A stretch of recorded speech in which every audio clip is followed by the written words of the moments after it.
Nếu mà phải mua một quyển sách liên quan đến nghệ thuật thì sẽ mua quyển nào? Hoặc là bạn đang muốn tìm hiểu những cái kiến thức về nghệ thuật hoặc là những cái câu chuyện nghệ thuật thì sẽ bắt đầu từ đâu? Vậy hãy xem mình video này nhé!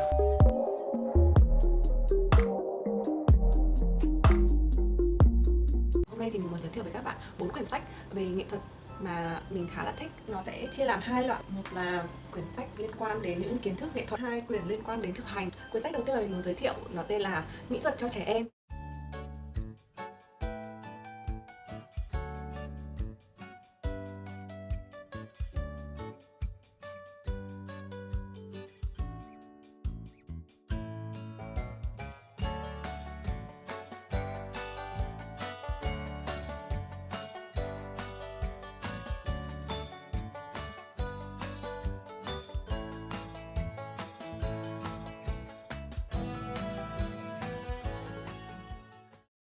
Mình nhiều tuổi thế này rồi thì tự nhiên mua một quyển cho trẻ em thì thật là buồn cười ấy. Hoặc là những cái quyển mà cho trẻ em thì nó quá đơn giản. Nhưng mà chưa chắc đã như vậy đâu. Mình mua vào khoảng năm 2010. Lúc đấy thì mình vẫn chưa có nhiều kiến thức về nghệ thuật và vẫn chưa tìm hiểu nhiều lắm. Trong quyển sách này thì mình thấy nó tổng hợp đầy đủ một cách ngắn gọn, xúc tích, dễ hiểu. Vì mình bị ấn tượng bởi cái bìa sách này. Nó có một cái khung tranh, sờ thì còn kiểu nổi nổi lên rất là bắt mắt. Bên trong cái quyển sách này thì nó có rất là nhiều tranh ảnh to, rõ ràng, đẹp, giấy đẹp. Thế nên là mình rất là hứng thú ấy, mình rất hào hứng khi mà mua quyển sách này. Cái quyển sách này thì nó sẽ được chia ra theo các cái thời kỳ, giai đoạn ở trong chiều dài lịch sử nghệ thuật, về hội họa, về mỹ thuật. Bên cạnh đấy thì cũng sẽ có một vài những cái họa sĩ tiêu biểu ở trong những cái thời kỳ đấy. Ở trong này nó có cái khung tranh và có ghi là mỹ thuật không chỉ là vẽ, nó không chỉ là niềm vui, không chỉ có mặt trong các gallery, nó không chỉ là một hình ảnh, nó không chỉ là sự chấp nhận, nó không chỉ là đẹp đẽ, nó không chỉ là hiện thực và nó cũng không chỉ dành cho những người yêu nghệ thuật. Cũng là một cái điều mà mình muốn nhắn nhủ với các bạn. Tại vì nhiều người sẽ nghĩ là nghệ thuật là một cái gì đấy rất là xa vời. Tại vì thực ra trong giáo dục của mình từ lúc nhỏ đến lớn thì nhiều khi mình sẽ được dạy là nghệ thuật là một cái gì đấy nó cao sang, nó xa vời, nó là một cái gì đấy xa xỉ và sẽ thật là khó để tiếp cận với nghệ thuật. Thường phải là những người phải có năng khiếu hay là những cái người mà họ phải ở một cái lĩnh vực nào đó thì họ mới có thể hiểu được nghệ thuật. Nhưng thực ra nghệ thuật nó là những cái gì gần gũi với mình nhất, những cái gì xung quanh mình, và nghệ thuật nó còn chính là cái phần tinh thần ở trong con người ấy. Và ai cũng sẽ cần có những cái phần về vật chất và phần về tinh thần. Đó là những cái mà gắn kết rất chặt chẽ với cả con người. Thế nên nó không hề xa rời mình. Và nghệ thuật nó phản ánh rất rõ cái xã hội đang diễn ra như thế nào. Những cái sự việc xảy ra trong xã hội nó cũng sẽ ảnh hưởng rất nhiều đến người nghệ sĩ, đến những cái tư duy sáng tạo hay những cái suy nghĩ của họ thì sẽ phản ánh trong tác phẩm. Và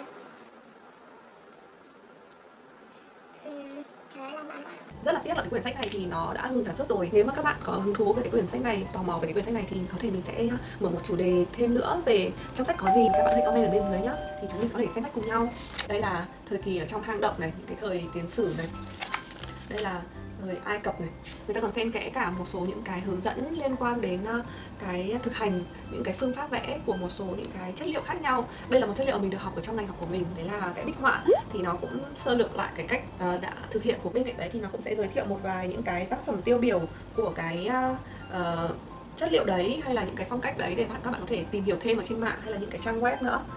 Thì họ sẽ có thể đề thêm, chú thích thêm ở đây. Bên này còn có cả cách làm trên khảm này và mosaic, cũng là một cái chất liệu mình được học trong trường. Ví dụ như ở trong cái trang này thì họ cũng sẽ chỉ cho mình một số cái chi tiết ở trong cái bức tranh, trong cái tác phẩm này để mình có thể đọc ra và hiểu được những cái chi tiết đấy nó có những cái ý tưởng, những cái ý đồ ẩn dụ gì của tác giả, hay là thời kỳ đấy những cái đồ vật đấy nó có ý nghĩa như thế nào đối với họ, khiến cho họ cần vẽ ở trong cái bức tranh để thể hiện một cái ý tưởng hay một cái ẩn dụ nào đó. Việc họ trích ra những cái kiến thức như thế giúp cho mình có thể bắt đầu làm quen với việc là khi mà đọc một bức tranh thì sẽ như thế nào. Lượng thông tin thì ở trong cái cuốn sách này thì nó không quá bị dày đặc, không nhiều chữ viết và phần lớn là hình ảnh là chính. Cách tóm gọn như thế này khiến cho mình nhớ được lâu hơn và dễ ghi nhớ cái ý chính hơn. Mình là một người rất là thích hình ảnh ấy, thế nên là những cái hình ảnh mà nó có màu sắc đẹp, to, rõ ràng như thế này thì cảm giác là mình sẽ chú ý nó hơn và sẽ ghi nhớ được lâu hơn. Với mình là một giáo viên dạy vẽ thì cái quyển sách này giúp mình khá là nhiều. Đây là một họa sĩ mà mình thường lấy làm nguồn cảm hứng. Thì là một họa sĩ người Thụy Sĩ và ông ấy còn là một người chơi nhạc nữa, chơi violon. Cách vẽ của thường là sử dụng những cái hình khối cơ bản, những cái màu sắc nổi bật. Mình cảm giác là với màu sắc và với những cái hình khối như thế này thì khá là phù hợp với cả các bạn nhỏ. Các bạn sẽ cảm thấy là gần gũi, dễ hiểu hơn so với một cái bức tranh trừu tượng ban đầu. Thì mình thường sẽ đưa ra một cái bức tranh như thế này để đặt cho các bạn những câu hỏi. Ví dụ như là các bạn sẽ đoán là bức tranh này là được vẽ về cái gì. Có nhiều bạn thì sẽ nhìn được ra ngay là có thể đây là một cái lâu đài, có bạn thì sẽ nói là đây là nhiều cái ngôi nhà, tại vì nhiều bạn thì sẽ vẽ ngôi nhà tam giác là mái nhà và hình vuông là cái phần nhà ở dưới. Có rất là nhiều những cái tưởng tượng khác nhau tùy theo mỗi bạn. Sẽ hỏi các bạn là bạn nhận ra được những cái hình gì ở trong cái bức tranh này, thì có những cái hình rất là dễ nhận ra như là hình tam giác này, hình vuông, hình chữ nhật, và ở trong này thì chỉ có một cái hình tròn duy nhất thôi. Ở giữa này thì có thể đây là mặt trời, mặt trăng hay là một cái hành tinh nào đấy. Thì đấy cũng là một cái cách để các bạn ý làm quen với bức tranh. Sau khi mà mình đã giới thiệu một cái bức tranh như thế này thì mình có thể biết được là các bạn ý, cái kiến thức các bạn đã biết là gì. Ví dụ là các bạn đã biết được cái hình như thế nào rồi, những cái màu sắc các bạn ấy đọc ra được là những màu gì từ những cái hình khối cơ bản mà các bạn đã biết, để sắp xếp lại giống như trò chơi Lego, để xếp lại thành một cái lâu đài của các bạn ý, và sẽ có một bức tranh lâu đài mặt trời riêng của mình. Và mỗi cái hình khối đấy các bạn có thể tô màu theo ý thích của các bạn ý. Đây cũng là một cái ví dụ mà mình cũng thỉnh thoảng sử dụng để làm quen với các bạn nhỏ.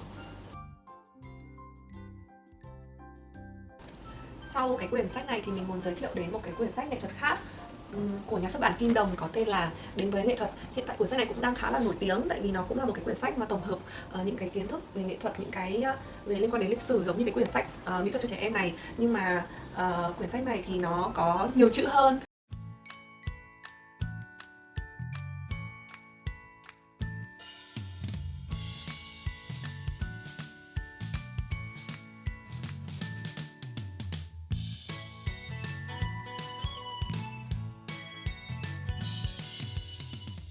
Với mình thì hai quyển sách này có nội dung khá là tương đồng nhau, và cách trình bày vẫn có hình ảnh, nhưng mà hình ảnh không nổi bật bằng cái quyển sách kia. Quyển sách này phù hợp với cả người lớn. Hiện tại cái quyển sách kia thì đã dừng bán rồi, nên nếu mà bạn vẫn muốn tìm một quyển sách về nghệ thuật thì có thể tham khảo quyển sách này nhé.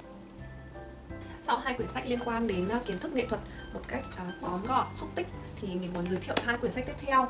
Hai quyển sách này thì nó liên quan đến thực hành nhiều hơn, và quyển sách đầu tiên là quyển sách 365 ý tưởng sáng tạo, biến cái không thể thành có thể.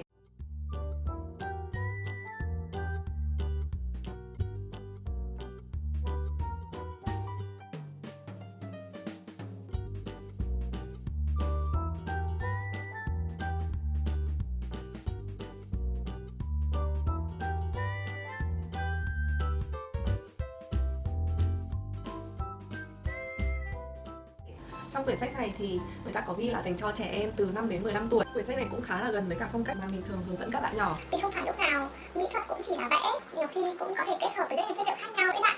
Mỗi bạn nhỏ thì có thể có những cái khả năng khác nhau. Có bạn thì rất thích vẽ nét, nhưng có những bạn thì rất thích làm thủ công, rất thích những cái thao tác gấp giấy hay là cắt kéo hay là kết hợp những cái xe dán. Thì tất cả những cái điều đấy vẫn có thể trở thành một bức tranh hay là một cái sản phẩm, một cái tác phẩm được. Quyển sách này thì cũng có thể giúp những ông bố bà mẹ phụ huynh có thể cùng với con để làm những cái bức tranh nhỏ, kết hợp lại để tập theo những cái thực hành ở trong này được. Ví dụ ở đây là sử dụng vân tay, thì với mình những cái bạn nhỏ mà chưa có thể cầm bút được và có thể từ khoảng 3-4 tuổi hoặc nhỏ hơn, áp dụng cái bài này bằng cách là ấn bằng vân tay, mình thấy cũng khá là thú vị. Từ những cái vân tay thì chúng mình có thể sáng tạo ra được những cái hình thù khác nữa, thành một cái nhân vật nào đó. Ở đây là từ vân tay có thể biến thành bạn người tuyết này, hoặc là bạn chim cánh cụt, và ngay cả chỉ trong là người tuyết thôi thì cũng có thể có rất là nhiều những cái biểu cảm khác nhau này. Vân tay làm thành các bạn chim này, các bạn sâu này, nhện này. Đây cũng là một cái phần bài mà mình rất là hay cho các bạn ý thực hành, đấy là tìm các cái chất liệu, in các chất liệu họa tiết lên trên giấy từ những cái đồ vật xung quanh mình. Thì có thể lúc mình sẽ có một cái bài hướng dẫn riêng về những cái cách làm như thế này. Thì mình cảm thấy là những cái cách thực hành như này nó tạo cảm giác không khí vui hơn, khiến các bạn ý có nhiều những cái sáng tạo hơn và cũng dễ dàng hơn nữa để có thể thực hành, thì có thể nhiều bạn sẽ tiếp cận được hơn. Và mình cảm giác là khi mà xem những cái hướng dẫn như thế này thì các bạn sẽ cảm thấy là mỹ thuật nó không khó như các bạn ấy đã nghĩ. Nó không phải dành cho những người phải có năng khiếu cực kỳ, mà đôi khi có những cái cách thực hành nó đơn giản hơn nhưng vẫn tạo thành một cái sản phẩm mà đẹp được. Tùy theo cái cách sử dụng của mình như thế nào thôi. Tại vì cho dù với những cái chi tiết nhỏ trong này mình có thể kết hợp lại thành những cái sản phẩm khác nhau. Ví dụ ngay cả người lớn mà muốn làm cái thiệp thì cũng có thể lấy cái chi tiết ở trong này để có thể làm sinh động hơn cái thiệp của mình. Không chỉ đơn giản là vẽ một con chim bằng nét vẽ bình thường nữa, mà cũng có thể làm cho nó nổi hơn nữa lên bằng những cái miếng bìa, hay là cái mắt thì có thể làm từ sợi len, hay là người nó thì có thể uốn từ kim tuyến, từ miếng vải, hay là từ những cái chất liệu khác nhau. Cái quyển này nó có một bộ, vì ở trong này nó cũng có hình ảnh rất là rõ ràng và các bước nữa, không quá khó khăn để các bạn có thể làm theo ở nhà. Cái sách này thì nó sẽ nghiêng về kiểu thủ công nhiều hơn. Quyển sách cuối cùng này thì cũng là một quyển sách liên quan đến thực hành khá là nhiều. The Usborne Complete Book of Art Ideas.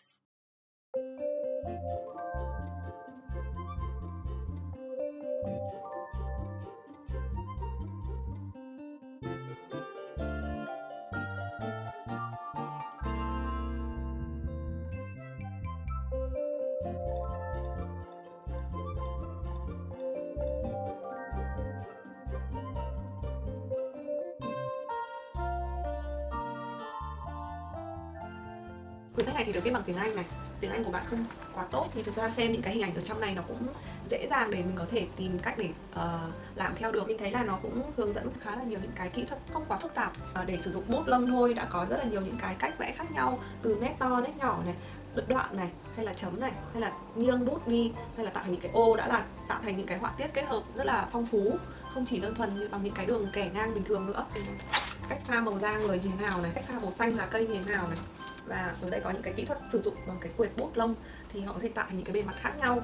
Ví dụ như ở đây là sử dụng màu acrylic, có thể sử dụng bằng cái đuôi bút và tạo thành những cái họa tiết khác nhau. Thì với những cái cách mà sáng tạo của những cái kỹ thuật như thế này cũng tạo thành một cái bức tranh rất là sinh động và vui nhộn, chứ không chỉ còn đơn thuần là một cái bề mặt trơn nữa. Cũng là một cách chúng ta có thể khám phá thêm được những cái cách vẽ khác nhau nữa mà biết đâu có thể phù hợp với bản thân mình. Và với mình thì những cái kỹ thuật như thế này có thể áp dụng được ở trong rất nhiều những cái sản phẩm khác nhau, không chỉ đơn giản là một cái bức tranh để treo trong nhà mà còn có thể là thiết để tặng bạn bè, hay là trang trí bìa sách, bìa vở của mình chẳng hạn, để cho nó bìa sổ của mình chẳng hạn, để trông cho nó cá tính hơn và tính độc đáo hơn. Vẽ bằng muối này, khi mà mình cho muối vào trong màu thì nó có thể tạo thành những cái bề mặt nó sừng sùi hơn như thế này.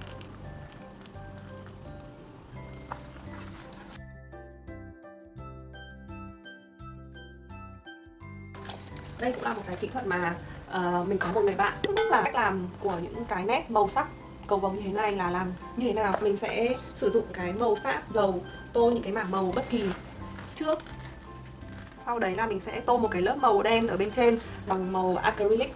Sau đấy là mình sẽ sử dụng những cái bật nhọn như là compa hay đầu mũi kéo cạo ra theo nét vẽ thì nó sẽ lộ ra được những cái nét vẽ mà có cái màu kiểu cầu vồng như thế này. Với mình thì cuốn sách này khá là hay, tổng hợp cực kỳ nhiều những cái cách vẽ, những cái cách thực hành khác nhau, và những cái kiến thức như thế này cũng không phải ai cũng biết. Những cái kỹ thuật như thế này nhiều khi là do tìm hiểu hoặc là phải vẽ rất là nhiều thì mới có thể tìm ra được. Thì trong cái quyển sách này họ đã tổng hợp lại rất là nhiều những cái cách vẽ thú vị như thế này, thì mình nghĩ là cuốn sách này sẽ giúp của mình rất là nhiều trong cái việc sáng tạo ấy. Biết đâu những cái quyển sách như thế này sẽ giúp cho bạn hứng khởi, hào hứng muốn thử hơn nữa. Thế là mình đã giới thiệu với các bạn 4 quyển sách mà mình rất là thích. Nếu mà bạn đã từng đọc những quyển sách này mà mình giới thiệu, hãy chia sẻ cảm nhận ở bên dưới cho mình ở dưới comment nhé. Và có thể chia sẻ với mình một quyển sách khác, những quyển sách mà bạn cảm thấy thú vị. Mình mong là những quyển sách này giúp bạn đến gần hơn với nghệ thuật, cũng đừng quá dập khuôn nhá. Hãy tiếp tục sáng tạo và phát triển tiếp những cái ý tưởng từ trong những cái quyển sách này mà bạn đọc được. Nghệ thuật là một hành trình dài của sự học hỏi và tiếp xúc. Nếu mà bạn có mong muốn được hiểu biết nào hơn thì bạn sẽ có rất là nhiều cách để có thể tìm hiểu về nó. Cảm ơn các bạn đã theo dõi hết video này của mình. Hẹn gặp lại các bạn. Bye.